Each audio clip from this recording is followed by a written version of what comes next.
yet, subscribe to my channel. I will really appreciate if you subscribe.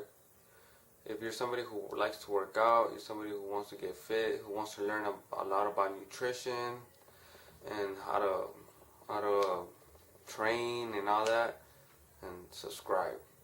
Highly recommend it. I won't let you down. Okay? So about a week and a half ago, I posted on Instagram asking y'all questions on any video ideas, and I got some pretty good. I got this question that is actually a really good question, and let me check my Instagram.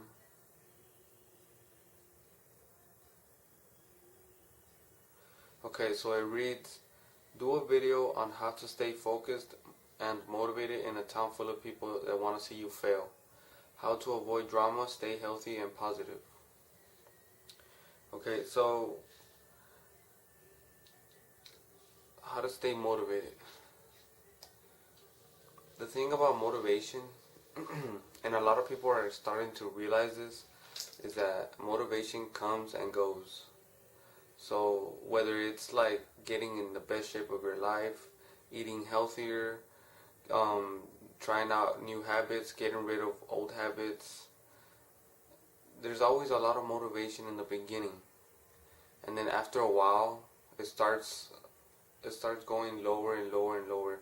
Okay, let's say for example you have a goal, like for example let's say it's New Year's, and you know how everybody wants to get in the best shape of their life, like they all decide to do that on New Year's, like for the New Year's resolutions and all that. Okay, so you're so motivated. It's a brand new year. It's a brand new experience. You're gonna go to the gym. You're gonna work out. You're gonna do all this. You're gonna maybe look into your diet more. And there's all this motivation in the beginning. But as weeks go by, or as days go by, you start to notice that it gets harder and harder and harder. And why is that?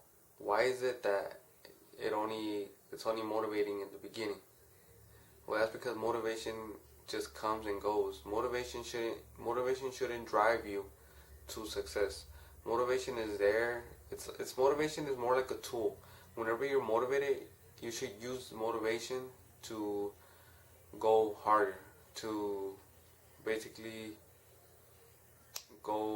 just get everything done faster when it's there. When it's not there, that's why you need to be dedicated. That's what you're looking for. You need to look for dedication, because dedication is really what's gonna get you there.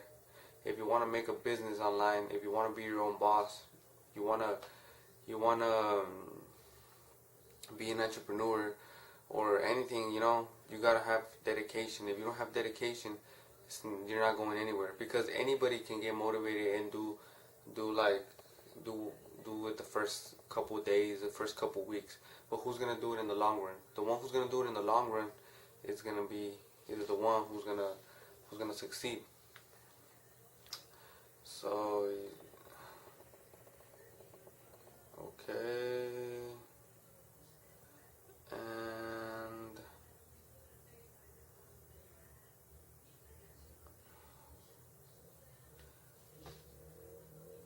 so that's basically what motivation is. And I mean, if there's a town full of people that want to see you fail, it just means that you're doing good. This is the thing. The thing is that the more haters you have, the more people that don't like you, means that you're doing good. Literally, like if you're doing if you're like at the bottom, nobody really, like you turn into a people pleaser. Once you start breaking rules, once you start going you're overdoing it, once you start actually setting your mind to something, and people start seeing that you're succeeding, they're gonna try to bring you down with them, because they get intimidated. or they get jealous because now they feel like they need to catch up with you, or now they feel like they're less than you. You know what I mean?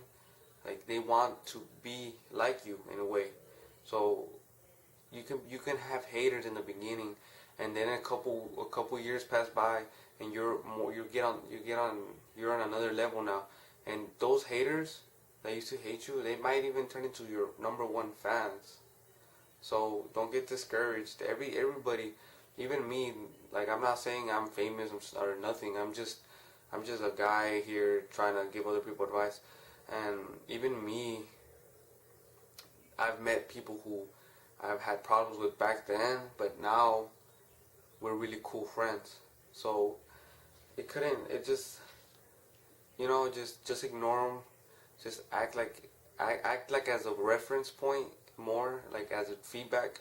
Like if you're like in your mind, whenever you feel down and stuff, just just remember there's always people out there that want to see you down.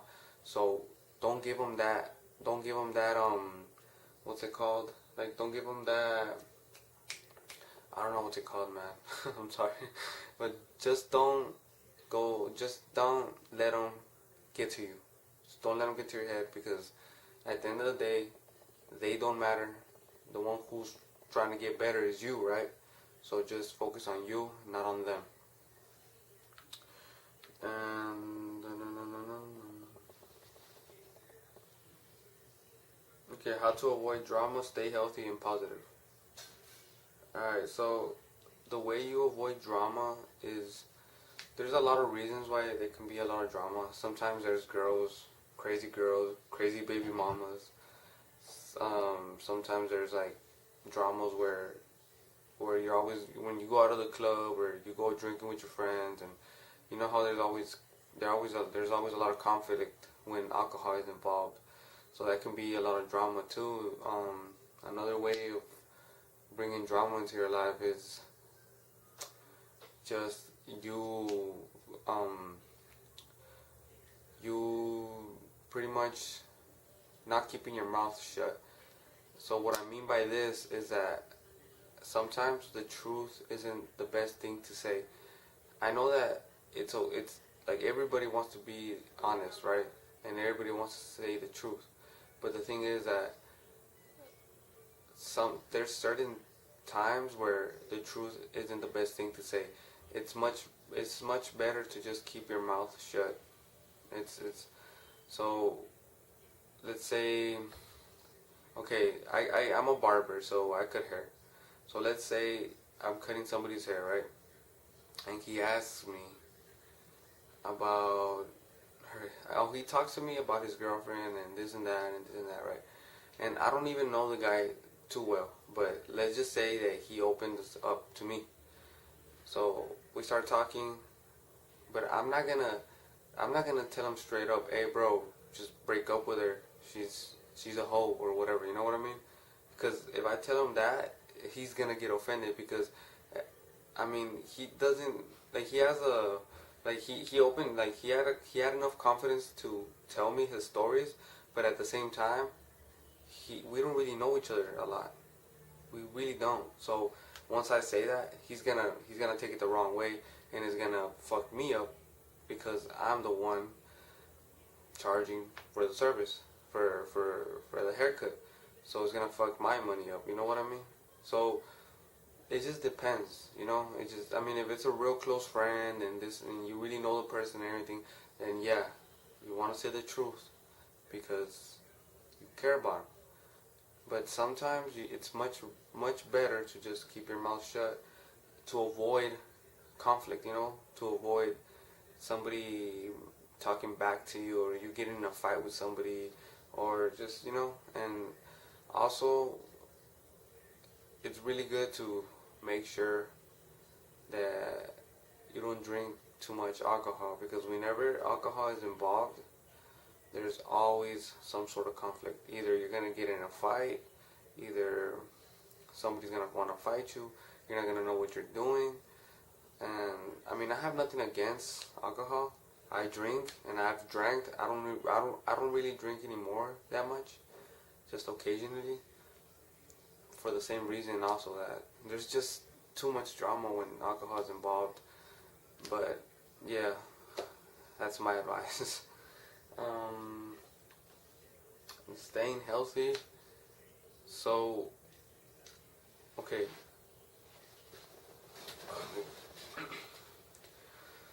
so if you're trying to stay healthy all year, like you're trying to do this. You, okay, so if you're trying to be fit for the rest of your life or for a real long time, for just as long as you can, right? You want to be able to be consistent, cause because consistency is key. If you're not consistent, you're never gonna succeed. Even when it comes to fitness, you have to be consistent. You have to be dedicated. You have to be consistent. So, what I mean by being consistent in a health wise way, I mean that okay, you need to you need to have certain meals that pretty much you're gonna be able to eat every single day.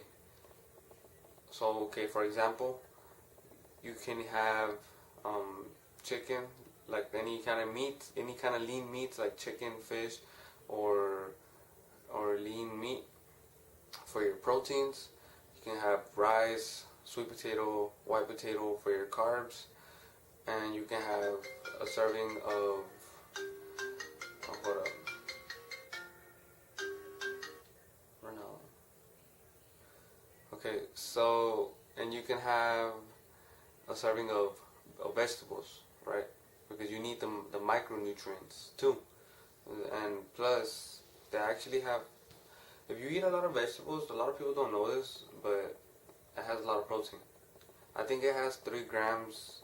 It has three times more protein per gram than lean meats. Hello? Okay, so yeah, broccoli has 3 times more protein than meat by gram. So if you get a lot of veggies in, you can get a good amount of protein just with that by itself. And okay, let's say you're gonna have the. I'll say so now you're gonna meal prep. You're gonna meal prep like those meals for whatever calories you have. Everybody has different maintenance calories and all that, right? So once you calculate your maintenance calories, you know how many calories you need to eat per day and all that. Then now you meal prep your meals, and then let's say you meal prep for 5 days, and then in the weekend you can take 2 days off and just kind of relax, have a good time, go out, eat, maybe party, whatever you want. You can do however you want, or you can meal prep for 3 days. On the fourth day, have a cheat day, or just however you want. And honestly, that's one of the best ways to stay consistent. Because if you're over here trying to eat different foods every single day, it's gonna be real hard to be consistent because you're gonna be tracking a lot of different numbers and all that. Because okay, you're gonna know if you keep it real simple, you're gonna know exactly how many calories each meal has by memory. You're gonna learn it by memory. So, I mean, if you're doing it for the long run, then that's good. Okay, so I mean, you can do that. You'll be pretty healthy, pretty lean. And then let's say you want to get really shredded. You want to get really cut. So what you do there, then you go look at some professional, or you can look at somebody you look up to on YouTube or whatever, and then you can basically buy one of their programs, and it'll be like a 8 or 12 week shredding program, right? And you buy it, and then you cut, and it's gonna be a serious cut. So it's gonna be real clean eating, and you do that for 8 to 12 weeks. You get really lean. If you want, I don't know what you're gonna do it for, but if you're gonna do it for a show, you're gonna do it for a magazine, photo shoot, whatever you're gonna do it for. But you do it, and then right when you're done, you go back to your regular eating, and then that's most of the year. Okay, let's say 80% of the year, you're gonna be at a pretty decent body fat level, maybe around 10 or anywhere from 10 to 13%. And then if you want to get like show ready, you wanna do like a photo shoot and all that, then you buy a meal plan and all that, and you get under 8%. You get what I'm saying? Okay, so yeah, that's pretty much it. I just wanted to do this quick video. It's not that I didn't want to do it, because I've been really wanting to do this video. It's just that I haven't had the equipment, so I'm sorry for that. But now I have it, and hopefully I'll be getting a lot more practice. Just keep in mind, I'm still new to this, so don't think I'm like a professional or anything. So just be patient. Thank you for watching. I'm gonna post my Instagram and my Snapchat somewhere in the video, so you can add me and ask me any kind of questions. Comment below if you're curious about anything, or you just want to ask me anything. Yeah. What else? So yeah, subscribe. Peace.